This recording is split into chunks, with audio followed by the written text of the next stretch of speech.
Hello दोस्तों, आज हम बात करेंगे S-400 surface to air missile defence system की।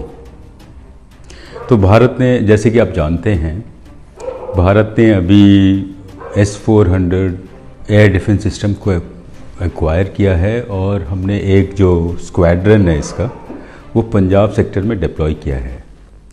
तो इंटरनेशनल जर्नल्स में इसकी काफ़ी बात हो रही है। इसमें जो डिफेंस एक्सपर्ट्स हैं वो कुछ इसके बारे में क्रिटिकल बातें कर रहे हैं, कुछ क्रिटिक्स हैं और कुछ लोग इसके फेवर में बात कर रहे हैं कि ये एक स्ट्रैटेजिक एक्विजिशंस हैं। तो आज हम इसको एनालाइज करेंगे कि इस सिस्टम की क्या खासियत है और इसकी क्या शॉर्ट कमिंग्स हैं, क्या लिमिटेशंस हैं इसकी। तो बात करते हैं S-400 सिस्टम की। तो S-400 सिस्टम जो है उसको हम बोलते हैं SAM A2AD। तो SAM होता है surface to air missile system और एंटी एयरक्राफ्ट एयर डिफेंस, ये इसका पूरा जो टेक्निकल नाम है ये है। इससे पहले ये S-400 सिस्टम जो है वो सीरिया में डिप्लॉय किया गया था और जहाँ पे ये आईसिस के ख़िलाफ़ जो वॉर हुआ था वहाँ पे काफ़ी इफ़ेक्टिव था। और उससे पहले जो गल्फ़ वॉर 1 में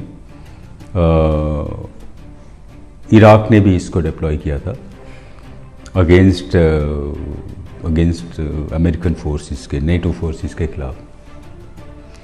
तो जो डिफेंस एक्सपर्ट हैं वो ये कह रहे हैं कि जो S-400 सिस्टम है इट इज़ इनएडिक्वेट, ये उतना पावरफुल नहीं है जितना कि क्लेम किया जाता है और ये नाकाफ़ी है, इनसफिशिएंट है।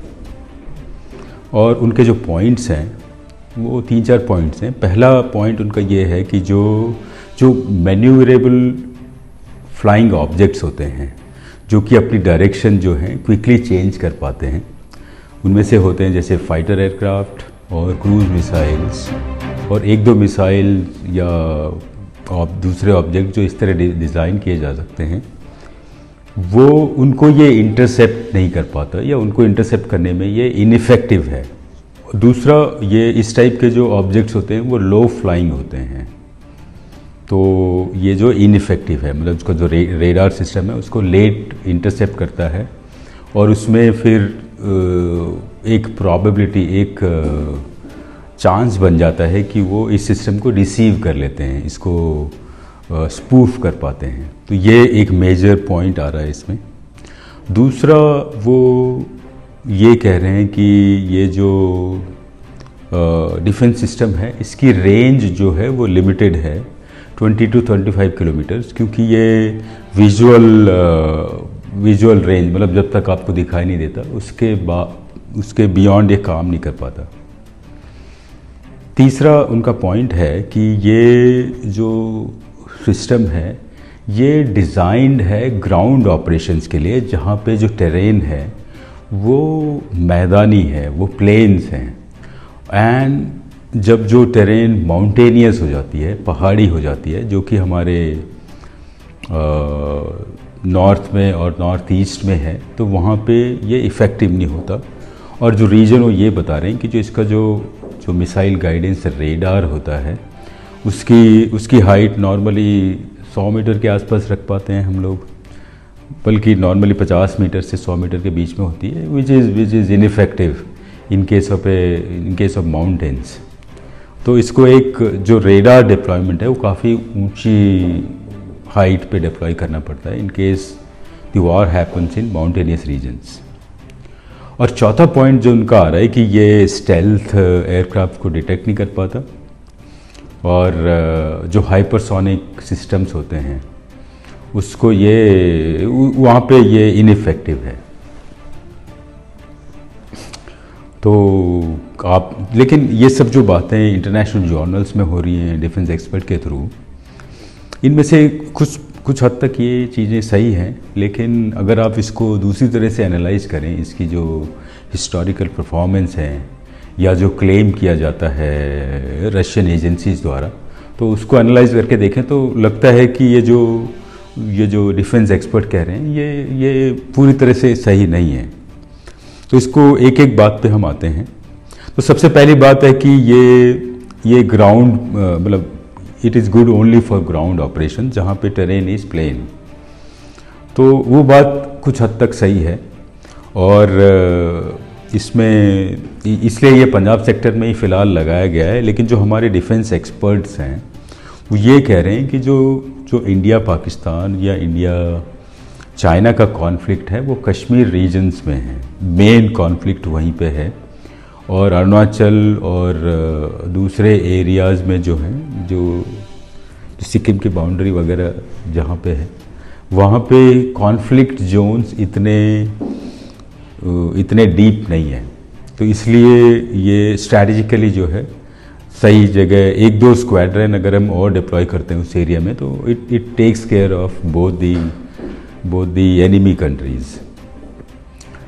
दूसरा कि ये जो ओवरऑल सिस्टम है जिसमें कि मिसाइल गाइडेंस रेडार्स आते हैं, जो आपकी S-400 सिस्टम्स आते हैं, उनको डिप्लॉयमेंट करने का या उनका जो नेटवर्किंग का सिस्टम है तो वो बहुत रिफाइंड है।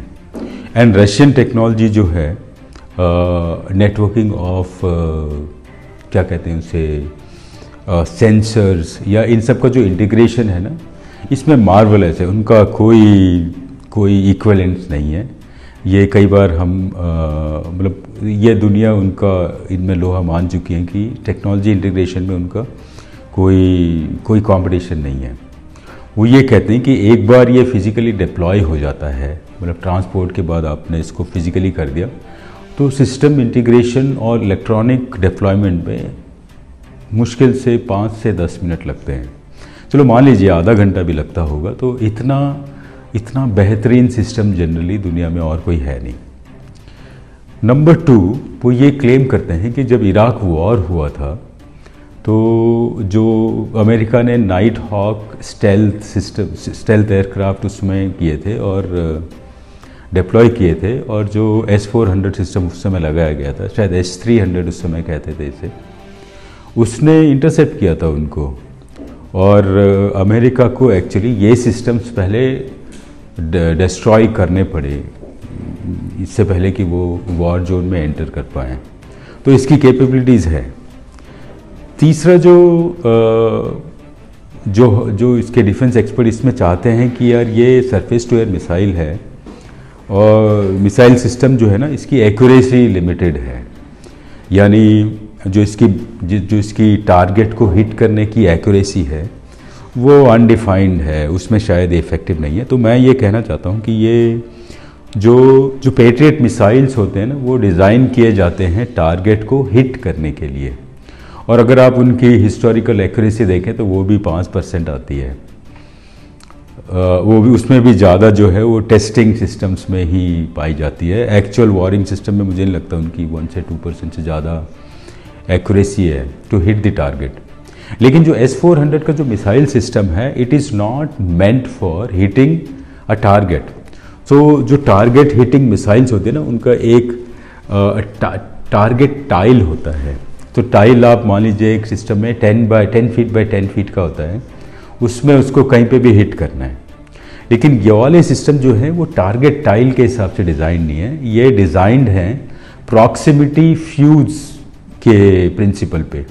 ये क्या करते हैं, जो हमारा टारगेट फ्लाइंग ऑब्जेक्ट है उसके करीब जाते हैं से उसके 100 मीटर के आसपास, और वहाँ पे एक्सप्लोड करते हैं। उनका जो वेपन होता है उसको एक्सप्लोड करते हैं, और उस एक्सप्लोजन से वो जो टारगेट सिस्टम है उसके सरफेस पे बहुत सारे बार करते हैं, जिसकी वजह से वो न्यूट्रलाइज हो जाता है।